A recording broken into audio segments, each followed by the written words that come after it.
بسم اللہ الرحمن الرحیم۔ السلام علیکم ناظرین، آپ دیکھ رہے ہیں پروگرام کڑوی بات اور میں ہوں ذوالفقار بیر۔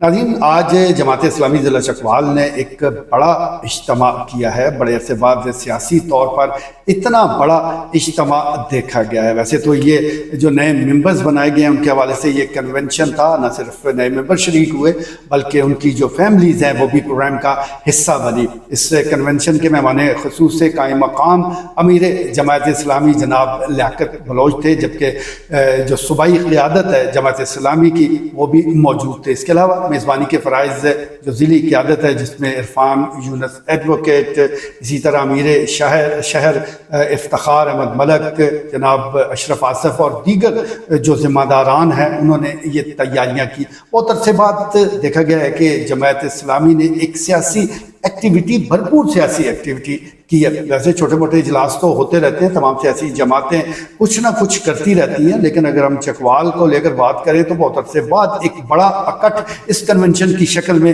ہمیں نظر آیا۔ کچا کچ حال بھی بھرا ہوا تھا، اس کے ساتھ ساتھ خواتین کی بھی ایک بڑی تعداد تھی۔ میں سمجھتا ہوں کہ جماعت اسلامی کے ذمہ داران مبارکباد کے مستحق ہیں کہ اس مصروف دور میں انہوں نے اتنا بڑا اکٹھ کیا ہے، ورنہ آج کل فزیکل طور پر کسی جگہ پہ موجود رہنا یہ آسان کام نہیں۔ آپ کو جب بھی کوئی بلائے بندہ سوچ میں پڑ جاتا ہے، آن لائن اگر حاضری ہو تو خوشی خوشی یہ ہو جاتی ہے، لیکن کہیں آپ نے جانا ہے تو 10 بار آپ سوچتے ہیں۔ تو اس مصروفیت کے دور میں اتنے لوگوں کو ایک چھت تلے اکٹھے کر لینا، پھر گھنٹوں وہ بیٹھے رہیں، تقاریر سنیں، یہ میں سمجھتا ہوں کہ آج کے دور کے مطابق بہت بڑی بات ہے، بلکہ کئی جماعتوں کے لیے تو یہ ایک بڑا چیلنج بھی ہے کہ وہ اقتدار میں بھی موجود ہیں لیکن اتنا بڑا اکٹھ نہیں کر سکتی۔ تو ضلع چکوال میں جماعت اسلامی نے آپ کہہ لیں کہ کھڑے پانی میں ایک پتھر مارا ہے اور کچھ نہ کچھ جو ہے وہ ہلچل پیدا کی گئی ہے۔ جہاں تک قائم مقام امیر جماعت اسلامی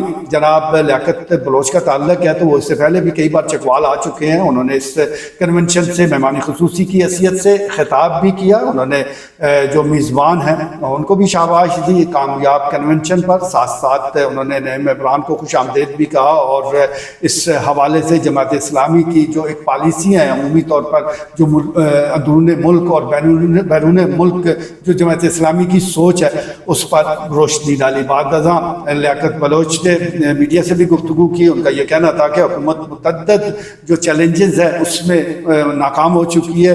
ساتھ ساتھ انہوں نے یہ بھی مطالبہ کیا کہ جلد از جلد بلدیاتی الیکشن منعقد کروائے جائیں، کیونکہ گراس روٹ لیول پر با اختیار بنانا، عوامی نمائندوں کو با اختیار بنانا وقت کی ضرورت ہے، تبھی عوام کے مسائل حل ہو سکتے ہیں۔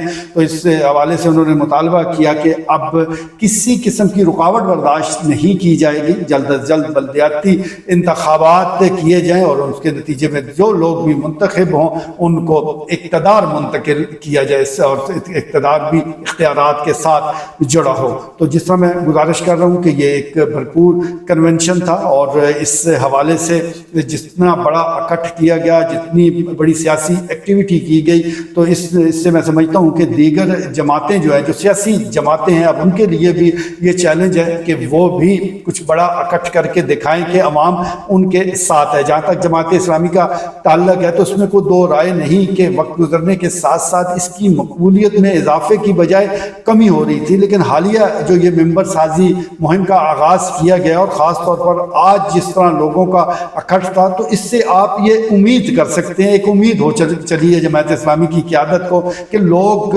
پھر ان کی طرف متوجہ ہوں گے۔ اس کے ساتھ ساتھ اب ملک میں کئی حلقوں میں ضمنی الیکشن بھی ہونے جا رہے ہیں۔ گو ملک کی ایک بڑی سیاسی جماعت پاکستان تحریک انصاف نے تو ان الیکشن کا بائیکاٹ کا اعلان کیا۔ تو میں سمجھتا ہوں اس سارے ماحول میں جماعت اسلامی کے پاس موقع اچھا ہے، وہ اگر حکومت مخالف ووٹ حاصل کر لیتے ہیں تو تحریک انصاف کے متبادل کے طور پر وہ سامنے آ سکتے ہیں۔ جہاں جس جگہ جب تحریک انصاف کہیں بائیکاٹ کرے تو جماعت اسلامی متبادل کے طور پر اپنے آپ کو پیش کر سکتی ہے، لیکن دیکھتے ہیں کہ ضمنی الیکشن میں کیا رزلٹ رہتا ہے، کیا عوام جو ہے وہ کسی متبادل کو ووٹ دیتی ہے، بائی کاٹ کرتی ہے، یا بڑی تعداد میں حکمران جو اس وقت موجود ہیں ان کی کارکردگی سے مطمئن ہوتے ہوئے ان کو ووٹ کرتی ہے۔ تو یہ تو خیر وقت آنے پر ہی پتہ چلے گا، لیکن بلدیاتی الیکشن ہو، ضمنی الیکشن ہو یا دیگر سیاسی ایکٹیویٹی ہو، میں سمجھتا ہوں کہ سیاست کے ساتھ یہ معاملات سارے جڑے ہیں۔ ایک وقت تھا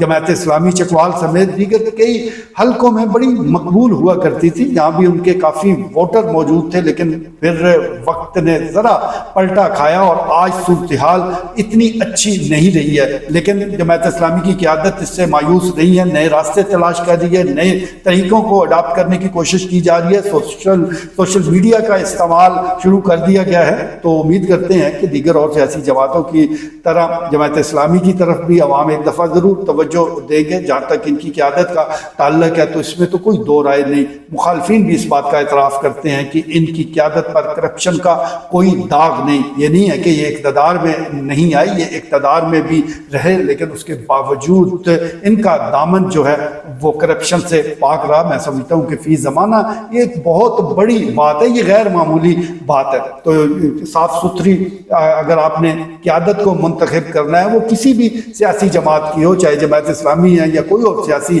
جماعت ہے، تو ضروری ہے کہ اگر کرپشن فری پاکستان چاہیے تو کرپشن فری قیادت کے ذریعے ہی ایسا ممکن ہے، جس قیادت کے دامن پر کرپشن کے بے شمار داغ ہوں، اگر ان کا ہی انتخاب وہ بار بار کیا جائے گا تو پھر ملک کے حالات بدلنے والے نہیں ہیں۔ اب ملک کے حالات کیسے بدلنے ہیں، کب بدلنے ہیں، کس طرح بدلنے ہیں، اس کا فیصلہ عوام پہ چھوڑتے ہیں۔ آج کے لیے اتنا ہی، اجازت دیجیے، اللہ نے کے بعد۔